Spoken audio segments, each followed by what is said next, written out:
Rick Ross just completely ripped into Drake for his single status. After the OVO star admitted he prefers the bachelor lifestyle, Ross pounced on that vulnerability, turning it into a massive public attack. Do not go anywhere, because the moment Ross took this beef from online trolling to a live, on-stage call-out changed the game forever. Rick Ross called Drake's new album total garbage, claiming anyone praising it is just glazing the superstar. When Drake dropped Iceman, Maid of Honor, and Habibti, Ross went straight to Instagram to share his reaction, scrolling through the comments section on the release and clowned Drake's bars out loud. He was not subtle at all, sarcastically screaming the lyrics repeatedly while roasting any fan who dared to defend him, before telling Drake directly he was washed. That right there is the energy Ross has been bringing to this war. It is not just rap battle energy, it is deeply personal, something that shows he genuinely cannot believe what he is witnessing. Now, this single angle is not just some casual jab at Drake's relationship status. It is the entire narrative. Drake is currently not officially confirmed to be dating anyone, despite endless rumors swirling around his high-profile link-ups with different celebrities. That becomes a major talking point when you understand what Ross keeps hammering. The BBL Drizzy nickname, the ghostwriting allegations, the soft image, they all tie back to one central accusation Ross is making: that Drake is merely performing a lifestyle he does not actually live.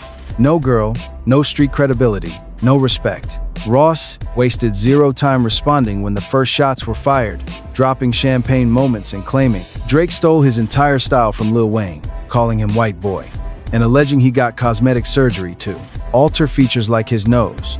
Ross has not let up since, constantly trolling Drake online while labeling him BBL Drizzy. That nickname completely broke the internet, created by Ross to push the rumor that Drake got plastic surgery on his stomach and nose, using the acronym BBL, meaning Brazilian butt lift, and Drake's nickname Drizzy. That is Ross's entire strategy. He is not just mocking one flaw, he is building a vivid caricature, a pampered, physically altered, single bachelor, and hanging it around Drake's neck every single day. And this single status feeds directly into that. Drake keeps his romantic life incredibly private, and seeing him out with an actual girlfriend is an incredibly rare sighting. For a star whose entire brand is built on being the ultimate certified lover boy, the man women obsess over, this image of being completely alone, without an official partner, is a massive gap Ross is exposing. You and I can see how even Drake has been forced to defend his own body image. He flat out denied getting stomach surgery, though he did admit he edited a photo of himself using an app. He tried to play it cool, but the fact that he had to explain his looks on camera to a podcast host shows exactly how deep Ross got under his skin. Remember when Saw compared Drake to Regina George from Mean Girls, saying he has a cool kid bully vibe that leaves everyone feeling personally victimized? Hit that like button if you remember that interview. That narrative sticks. Because between Ross calling him BBL Drizzy, Saw comparing him to a bully, and the world noticing he is isolated, Drake is taking heavy fire from all sides, and Ross is leading the charge. When Kendrick Lamar and Drake went to war in the most watched rap feud in a generation, Rick Ross chose a side, and it certainly was not Drake's. He backed Kendrick fully, using the moment to launch a relentless assault against the Toronto superstar. And unlike Kendrick, Ross did not stop when the smoke cleared. He kept trolling, kept pushing, finding brand new ammunition. This single bachelor angle is just the latest weapon. This Ross versus Drake beef feels uniquely bitter, mostly because these two giants were once incredibly close, and now the gloves are completely off in the public arena. That shared history is precisely what makes these jabs cut so deep. Ross knows his weaknesses, targeting the image. Drake spent years building, tearing it down piece by piece with every single headline. If you and I trace this back, we can understand why this cuts so deep. It is not about the disses or the BBL nickname, but the decade prior, when these two giants were closer than almost anyone in hip-hop. Throughout the 2010s, Drake and Rick Ross formed one of the genre's most unstoppable and dominant creative partnerships. Think of Aston Martin Music, Stay Shimmin', Lord Knows, or Money in the Grave. These were major cultural moments that defined their careers. Drop a like if you still bump those classics. You and I remember what that partnership meant. Ross was the ultimate seal of approval. Drake was the streaming king, elevating everything he touched to new heights. When they locked in, the resulting music was something neither could ever create alone. It was Miami Weight meets Toronto melody, pure boss energy, clashing with heartbreak energy. It should not have worked, and that is exactly why it worked. As recently as May 2023, Ross claimed on Drink Champs that he and Drake were incredibly close, ranking in the top 2% of all writers and creators in the game. He was not just performing for the cameras. That sounded like a man who genuinely marveled at their collective creative power, and Drake echoed those sentiments, previously gushing in an interview that Rose was one of the peers he enjoyed rapping with most in this business. They even discussed a joint album, focusing on making music they both loved, playing back in their ride. This was not cheap PR talk. These were two giants who built something real, even teasing a massive joint project in the works. They planned a collaborative album titled YOLO in the early 2010s, though it never actually materialized. Yet the blueprint for something massive was always there, simmering underneath through their individual features and guest verses. Over the years, the duo teamed up for several anthems, including 3 of Ross's top 10 hits on the Billboard Hot 100, Lemon Pepper Freestyle, Money in the Grave, and DJ Khaled's I'm on One. 3 top 10 hits, that is not a coincidence. That is a pattern. As commentators, we have to ask the question Drake eventually raised himself. The ultimate diss track question: who actually needed who more? That underlying tension was always present, even during their golden years. On his track, Push-Ups, Drake viciously targeted Ross over his past as a corrections officer, claiming he had to hand-feed the MMG boss some of the biggest hits of his career. That was the lyrical grenade Drake eventually threw, essentially saying, "You only charted because of me." Ross did not take that quietly, but before the explosion, there was a fuse. And that fuse was lit by something deeply personal, having absolutely nothing to do with music but everything to do with loyalty. Drake invited Ross's recently single ex, Christina Mackey, to a major Miami stop on his place. It's all a blur, big as the What tour. That highly calculated move was pure fuel. In a world where the street code between men is everything, parading your former friend's ex-girlfriend at your concert is a massive power play. It is a declaration of war, and Ross read it loud and clear. He stunned fans by posting a video of himself vibing to Kendrick Lamar's explosive verse on Like That, where the Compton MC aimed directly at Drake. Our team noticed how quickly the internet erupted when Ross quietly unfollowed the Toronto rapper on social media. No major explanation, just a shady video and a missing follow. That was Ross throwing his own flag down. From that moment on, the brotherhood was officially dead, replaced by a digital war that was highly entertaining for fans but incredibly damaging for Drake's polished public image. The beef exploded after Ross aligned himself with Kendrick Lamar, unfollowed his former collaborator, and dropped the track Champagne Moments to explain the root of their issues. He exposed a cease and desist letter sent to French Montana, pointed out Drake's shifting persona, and called him out as a white boy who used to hang around real ones to make hits, only to turn around and send lawyers. That is, the narrative Ross is pushing, painting a picture where Drake ends up completely isolated. No allies, no girl, just a mansion full of trophies that Ross proudly claims he helped build. Yet, no one in rap history weaponized the nickname quite like Ross did with BBL Drizzy. It was short, funny, devastating, and viral beyond anything we have seen in years. The phrase referenced persistent rumors that Drake underwent plastic surgery on his abs and nose, using the slang term BBL, the acronym for a Brazilian butt lift. Fueled by those posts, a creator named King Willonius released an AI-generated R&B parody song titled BBL Drizzy. Metro Boomin then sampled that parody, turning it into a free beat that he dropped online, offering a cash prize for the best freestyle. The entire situation spiraled way beyond what Ross could have ever anticipated, generating over 3.4 million streams on SoundCloud in just a week. The insult Ross tossed into an Instagram caption quickly became one of the most streamed audio files in hip-hop culture that season. That is not just trolling, it is a cultural moment, and Ross was the mastermind behind it. It is one thing to battle in the booth, but it is another when war spills online. Ross remains one of the most ruthless commentators on social media, relentlessly mocking Drake and even sporting his opponent's merchandise at a live show, chanting BBL Drizzy and pushing ghostwriting claims. Subscribe to our channel to track this beef. It is incredibly sharp because it targets that signature lover boy image. If someone else wrote the very lines women adored, if those heartbreaks were fake, if that deep vulnerability was manufactured in some studio by a hired pen, then his entire mythos crumbles. Without that legend, what remains? Just a guy with a mansion, a son he co-parents, and no steady girlfriend. Our team noticed he tried desperately to salvage his public image when addressing those plastic surgery rumors directly. He joked, quote, "They call me BBL Drizzy, so that is true," before asking a sarcastic question about whether his walk looked strange. He laughed it off. He has always been a master of playing off criticism. But as editors, we know that sitting in an interview defending your backside while your rival tours the country laughing tells us everything about who held the upper hand. If you agree, subscribe now. Still, he fired back during that same chat, mocking his rival's fake chains. His subtle jab bypassed the host completely. Quote, "You have never seen someone ice rosé? Talk to every Miami jeweler selling fake diamonds." That was his quick response. A decent counterpunch, but it landed softly.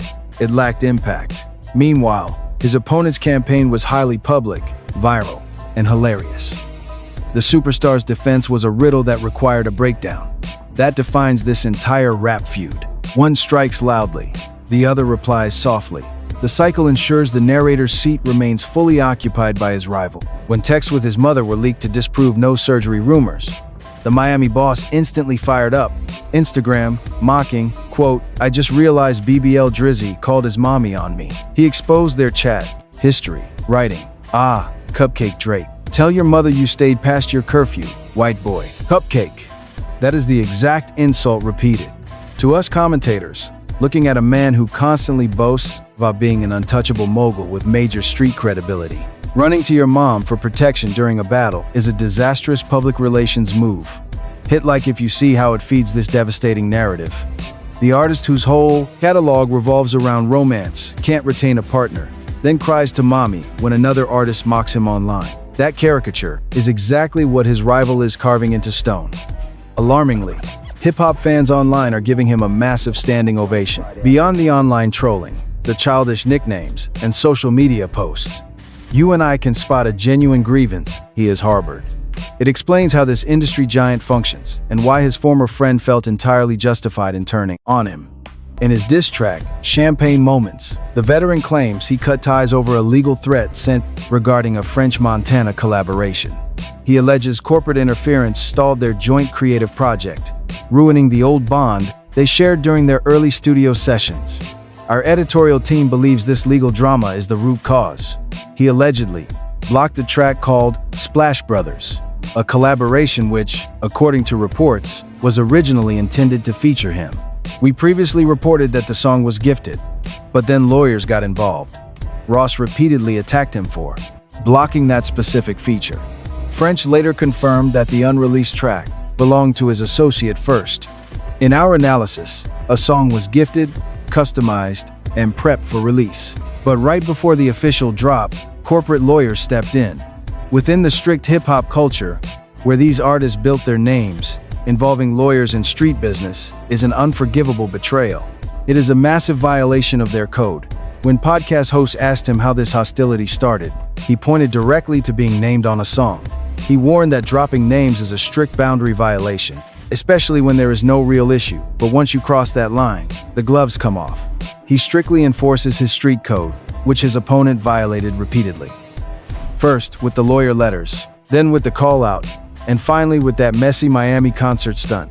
We see each of these as a distinct offense, building tension over time. When he finally went public, it was not impulsive. He was simply done taking disrespect. When media hosts questioned his decision to join the massive pylon, his answer was remarkably direct. He explained that whenever his name is mentioned in a track, he takes action immediately. That is just how he is built. You and I can see he feels absolutely zero regrets about this escalation. What makes this story even messier is how French Montana is trapped right in the middle, sharing deep ties with both. He was the catalyst for that legal dispute in the first place, yet he remains surprisingly optimistic. Our reporting suggests a reconciliation is inevitable. He insisted that brothers fight but eventually make peace. No violence occurred, so peace is possible. If you enjoyed this analysis, hit subscribe. French is clearly playing both sides. We think it is the most grounded perspective offered yet. The real question is not whether this feud was real. It definitely is. We must ask if the relationship underneath still has enough strength to survive. Ross dropped champagne moments just hours after Drake's track Push-Ups leaked online. And even as Drake concentrated his fire on Kendrick Lamar, he and Ross kept taking shots at each other online for weeks. This dual-front war, Kendrick on one side, Ross on the other, divided Drake's focus in a way that probably hurt him more than any single conflict ever could. He was battling on two fronts against opponents who loved the chaos, and Ross kept pressing, even after the Kendrick clash cooled off, long after the internet lost interest, even when Not Like Us topped the charts. Ross just kept stoking the fire. The diss track was one thing, the online trolling another, but the absolute craziest moment that defined this entire campaign happened during a live performance. During a tense versus battle between Ross and French Montana, the Miami icon performed Aston Martin music, but Drake's feature on the track created some serious issues. Ross made certain he used an edit with the Toronto star. Think about this with us for a second. You and your former friend create a hit record. It is your legacy. The fans know every word. But when performing it, you surgically erase the creator from his own verse. Not behind closed doors, but live on stage, recorded on camera, before thousands.